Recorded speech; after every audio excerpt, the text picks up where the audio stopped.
Been waiting, but yeah, I do not care that you have improved your board position. This card in my hand does nothing about the board. This just kills you. Now, we're talking about the run to perfection with Luis Scott Vargas. Last night we had a chance, Evan Owen got a chance to chat with Luis.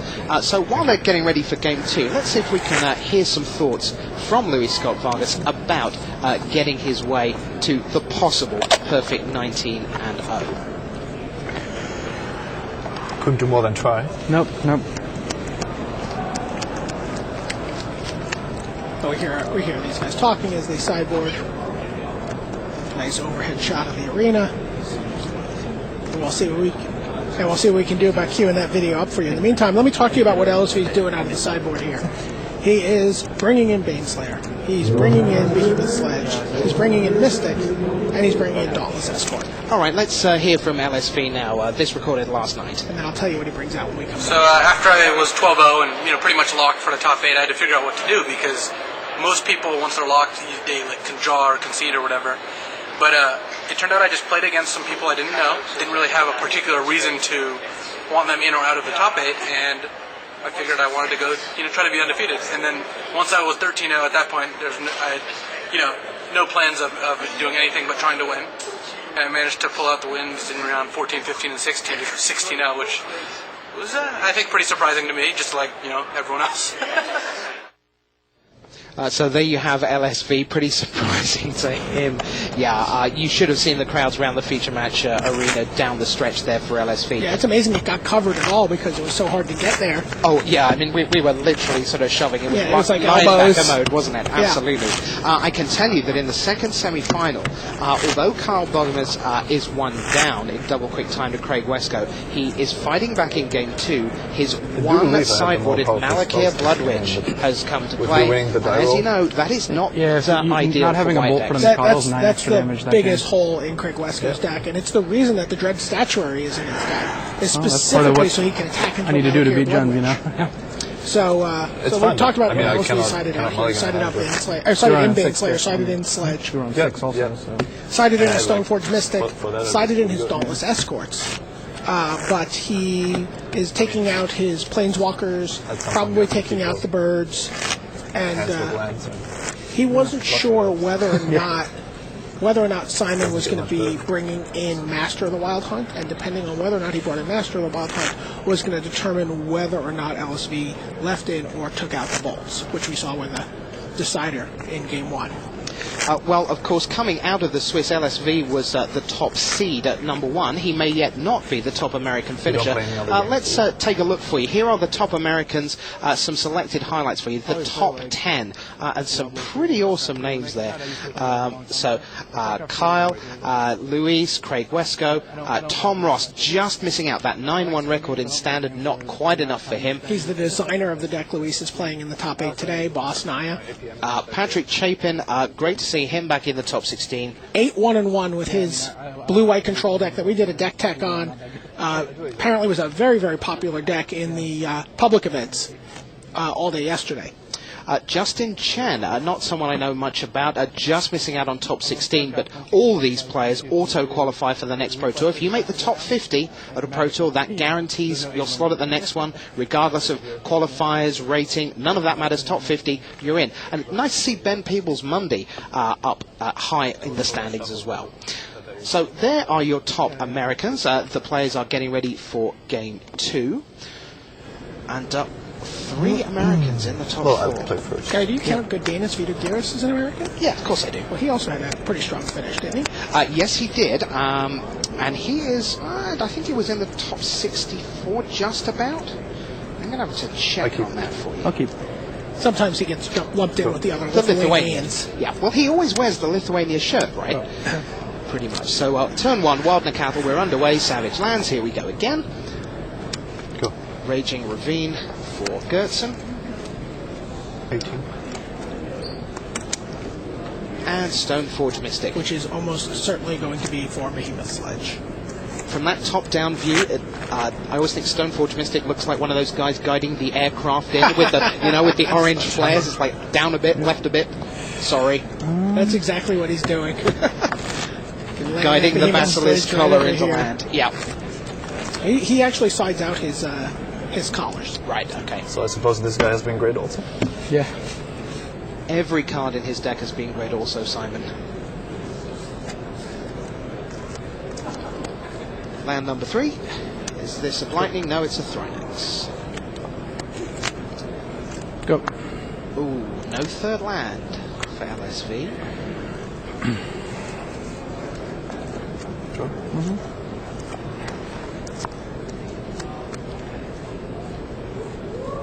So can Gertson gain any edge from that missed land drop?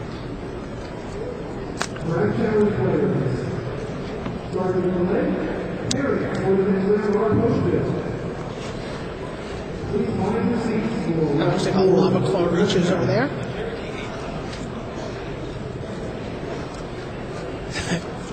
Sounds like the Blood Witch is still keeping Wesco on the ropes. Won't let him out. In comes the Sprouting Thrynax for Gertson. Behemoth. So he uses the ability of the Stoneforge Mystic to put the Behemoth Sledge into play at the end of the turn, but still no land. Attacks for 2. Go. Passes the turn. And you see a lot of inexperienced players in that situation where they're down with land, there's a 3-3 on the other side. They might not attack with that Nacatl and Stoneforge Mystic. It was Stuart Wright who first said to me, you know what, if it's not going to block, it's got no business not attacking. Get it in there.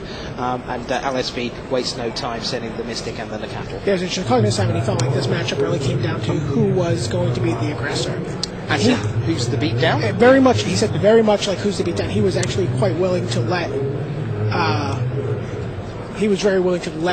LSV be the aggressor and play a somewhat more controlling game.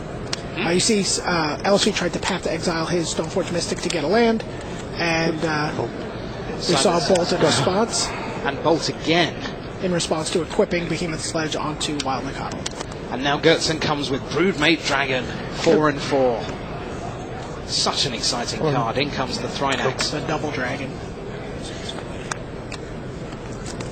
Yep. And that is it. We are 1-1 in the semi-final between LSV and Simon Gertson. Well, we will have a proper look at the two players' sideboards for you as they get ready for game 3, because you can be certain they will be checking their cards over again to see if there is a possible edge for this. So let's see if we can get those up for you. You can see exactly what each player is trying to work with in their 15-card sideboard. There is Lewis Scott Vargas, the Basilisk Collar, the 2/2 Haste Goblin Guide, another spare Stoneforge Mystic, Behemoth Sledge, a couple of Dauntless Escorts, sacrifice to give you guys that they become indestructible. Mana Barbs, 4 casting cost, the 2 Baneslayers, the Cunning Spark Mage, that's the great tech from this weekend, and an Oblivion Ring. So, Luis is going to be bringing in the Stoneforge Mystic, or has already. Yep. He's going to bring in the Behemoth Sledge, he's going to bring in the 2 Dauntless Escorts, he's going to bring in the 2 Baneslayer Angels, and then there was he was up in the air about the Cunning Spark Mages, probably not since he doesn't have the Basilisk Collar, which is something he's taking out. He's talking about taking out a Johnny, taking out Elspeth, taking on birds. Kind of interesting to note, Luis has not lost a Jund yet in this tournament. He's only played it a couple of times, but he has not lost a Jund. I mean, we can sort of make that assumption based on his record. Sure. He thought that the no Bituminous Blast out of Simon's deck at any point was very important. He felt like he would not get out-carded in this match. Yeah, we talked about in the Jund Mirror that Bogermans had gone without Bituminous Blast. The Japanese player Ikawa had gone with Bituminous, looking to go 5 to 4 to 3. That did not happen for him. Bogermans swept particularly happy, but match. can't be just too disappointed. So now we are down to the best of 3. Here is Simon Gertson's sideboard: Quad Deathmark, Quad Great Sable Stag, the Trips, Master of the Wild Hunt. What does he do with this one? Well, he's bringing in the 4 Deathmarks. He's bringing in the 2 Terminates. He's bringing in the Pulse. He's going from some removal all land to all removal all land. Yeah. He didn't sound like he was going to bring in the Master of the Wild Hunt, which was a card LSV was concerned about. If he brings in the Master of the Wild Hunt, LSV wants to bring out his leave his Lightning Bolt in. If the Master of the Wild Hunt's not in, he doesn't want the ball. So there's a little guessing game going. There is a little guessing game. Simon doesn't know if he wants to bring in his Pithing Needle or not, and that's really dependent on how LSV approaches the Planeswalkers. So he said he was going to be revisiting his sideboard every game and making adjustments based on the cards he saw come off of LSV's deck. Let's go. So Misty Rainforest kicks off for LSV at 1-1. Another record he holds, by the way, is the Pro Tour winner with the most elimination games faced in the top 8, because when he won Pro Tour Berlin in 2008, he was 0-2 in the quarterfinal, wins 3-2. 0-2 in the semi-final, wins 3-2. Then he monsters his way in through past Matej Zadelkai in the final. But no player has faced more than 6 elimination games in a top 8 out of a possible 9. So he's away with Noble Hierarch. No bolt for the Hierarch. No bolt for Noble.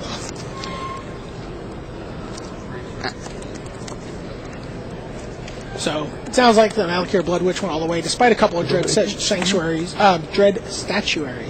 for Craig Wesco, and we have a tied game on the back tables. Okay, well, we will take you there after Game 3, so you will see their Game 3 after this one here, as Behemoth Sledge comes down on the back of Noble Hierarch for LSV. And again, we've seen so often that screenshot of a bunch of stuff in play on one side and just a lonely land on the other. That's the explosion of the extra mana. There's Deathmark. Out of the board. One of the sideboard cards, another tap land. So 2 man lands in play for Gerson now. Yep, and no white source for the Knight of the Reliquary from LSV. So that Noble Hierarch going away. So pretty important. Yeah, while LSV doesn't mind having his birds and nobles bolted, Deathmark is kind of annoying. Yes. So they're spreading Thrynax. And there's Plains. Eventually. Oh, yeah. Or is that a Tectonic Edge? I believe that is Tectonic Edge. Oh, that's Tectonic Edge. It looked like a panorama to me.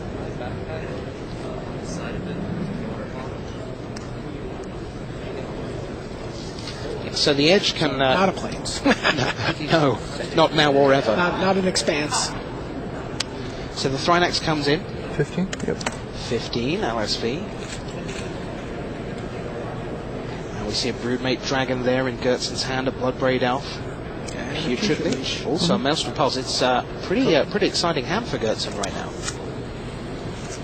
LSV could have an exciting hand if he had a way to play it. Go ahead. Yeah, pass the turn.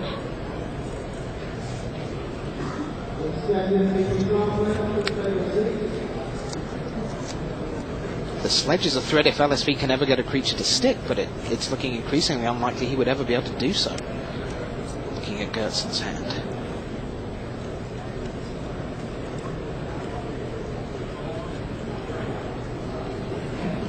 A 25-year-old from Aachen, Germany, trying to sculpt a 2-1 lead against the favourite for the Pro Tour. So just a quick note, the loss also means another Pro Tour record will stand that LSV cannot beat, the 9-0 by Jeffrey Serron in Pro Tour London.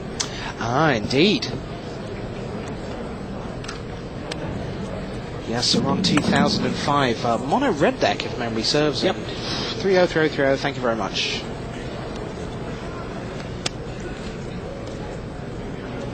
Fourth land turns on the Tectonic Edge from LSV.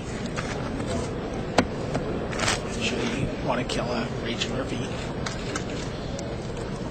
You can be pretty certain that Gertson is aware of that and has decided 4 is the correct answer. Oh, of course. For right now, so it could be a Pyrrhic victory, that. And there we are. Bloodbraid Elf. And so far he's been cascading into Thrynaxes. What have we got this time? Putrid That's a Putrid Leech. Yeah, you got it. Yeah, you're good, says LSV. And in come the boys, yes. LSV looks like he's got a lightning bolt there. Yes, he does. So there it goes, the Bloodbraid Elf. Go to 8. Yep. I go to 17. Yep. Gertson pays 2 for the Putrid Leech, so deals 4 damage. He does not care about dropping to 17. Yep, there goes the Raging Ravine. And we are done. 2-1 to Simon Gertson.